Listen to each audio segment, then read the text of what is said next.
la conexión y pudo concluir con su intervención. Nos encontramos en la intervención número 10 en el marco de este primer debate del proyecto de ley orgánica de vivienda de interés social. Se ha otorgado el uso de la palabra, en este caso, la asambleísta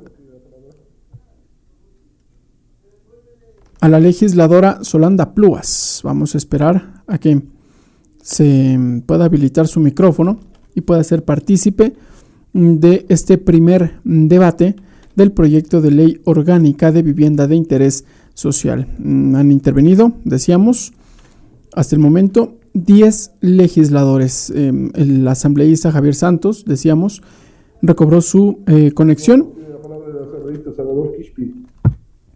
y pudo concluir con la misma. En esta ocasión se ha otorgado el uso de la palabra al asambleísta Salvador Quispe. Vamos a esperar a que encienda su micrófono para que pueda ser partícipe de este primer debate. Se trataría de la intervención número 11 en el marco de esta discusión sobre el proyecto de ley orgánica de vivienda de interés social.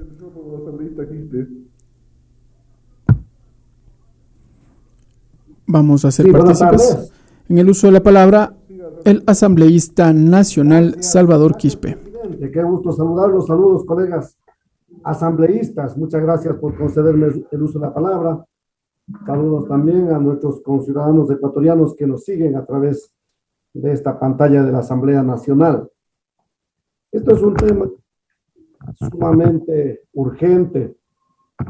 Es el anhelo de millones de ecuatorianos acceder a una vivienda. También es un anhelo de la institucionalidad de las autoridades.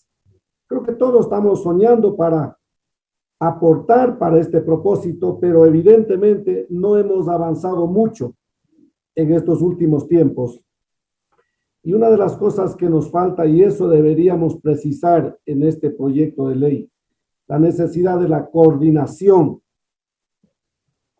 Tenemos por un lado el Ministerio de la Vivienda como un organismo rector. Por otro lado, también los municipios tienen la competencia para los asuntos de la vivienda. Pero también, por otro lado, los organismos financieros, por lo menos del sector público, llámese BIES o las otras entidades del sector público, incluso del sector privado, para los asuntos del crédito y poder avanzar en estos sueños de la vivienda. Entonces, por un lado, lo que quiero proponer es que en la ley ya estaremos revisando en las partes pertinentes, pero tiene que haber una mayor fuerza para la coordinación entre las distintas instituciones que tienen la competencia en las políticas de vivienda. El mismo Ministerio del Ambiente, para poder coordinar en los asuntos de las zonas verdes, las riberas de los ríos, los lugares donde los taludes se convierten en un verdadero peligro. Sin embargo, a veces hemos visto el Ministerio de Vivienda ha construido casas en el marco de sus planes de vivienda en los lados de las veredas de las carreteras y al frente tenemos un talud. Y claro, se convierte en un riesgo permanente para los dueños de esas casas y muchas veces estamos viendo incluso los desastres. Eso he visto permanentemente allá en mi provincia, en la ciudad de Zamora. Casas construidas con recursos del Ministerio de la Vivienda. Y ahí está el sellito del programa de vivienda del gobierno de turno. Pero luego de la construcción, al poco tiempo, se ha bajado el talud y a veces hasta desaparecen estas casas. ¿Quién pierde? Pierde el Estado, pierde la familia que tenía el anhelo de tener su casa, y esto no puede seguir. Entonces, tiene que haber ahí una coordinación, las distintas instancias, gestión de riesgos, debe dar sus informes, a fin de que cuando se decide para un plan de vivienda en un determinado lugar, haya todas las precauciones del caso y no tengamos estas dificultades. Por otro lado, también insisto en la necesidad de dar un plazo a los organismos pertinentes, sobre todo a los municipios, un plazo para que concluyan con la legalización de las tierras. Es curioso ver, estuve el día sábado en Guayaquil y la delegación de Monte Sinaí, la delegación de Ciudad de Dios, 20 años en algunos casos y en otros casos más años. Año tras año se les ofrece la legalización, pero también hay una disputa. ¿Quién mismo ayuda con esa legalización? Por un lado, el municipio, como tratando de llevarse los dardos y de quedar en bien con los beneficiarios. Por otro lado, el gobierno nacional. Se disputan por hacer esta gestión de la legalización de esas tierras, pero al final no hacen ni el uno ni el otro. ¿Y quién paga las consecuencias? La gente que está ahí con ese anhelo de que por lo menos se legalicen esas tierras. Ni siquiera ellos están pidiendo los recursos para la vivienda. Lo único que están pidiendo en ese caso es la legalización para ellos luego proceder a construir su vivienda. Entonces, pongamos un plazo en esta ley. No puede ir más allá de un periodo de gestión de gobierno, o quizás es mucho, quizás en un par de años, porque ya los municipios tienen la información. Hay proyectos, hay ordenanzas, hay una serie de trámites de gestión previa, pero no se concreta la legalización. Este rato estoy aquí con unos compañeros que estamos escuchando esta intervención de la Asamblea Nacional y me están diciendo, mire, necesitamos que también se ponga en la ley para poder legalizar los lotes chiquititos que se han quedado ya como consecuencia de la repartición de las herencias. Claro, antes eran los terrenos más grandes, pero ya la repartición ahora resultan lotes de 10 metros cuadrados. Y las ordenanzas de los municipios dan un límite mínimo para poder dar una escritura. Pero la necesidad no está viendo los límites. La gente, frente a la necesidad, construye su casa. Y muchas veces, como las leyes no le permiten conseguir la escritura de ese pedazo de tierra, entonces la gente construye su casa sin la escritura y sin los permisos de la municipalidad.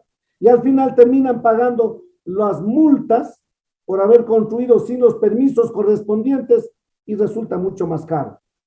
Que estudiemos todas las facilidades para que quienes tienen un pedazo de tierra, un lote, puedan construir, por supuesto, atendiendo también lo básico para el urbanismo. No se puede descuidar todos los asuntos del urbanismo, pero que al final haya también la facilidad para aquellos dueños. Conozco de otro caso aquí en Quito, solo para señalar unos ligeros ejemplos. No pertenece al Cantón Quito, pertenece ya al Cantón Mejía, pero queda muy cerca de la ciudad de Quito en el sur. La organización UNORIG compra un terreno al Estado a través de una subasta pública y este momento tienen ya todos los documentos, tienen las escrituras, pero resulta que el municipio tiene ubicado esa zona como para una zona agrícola.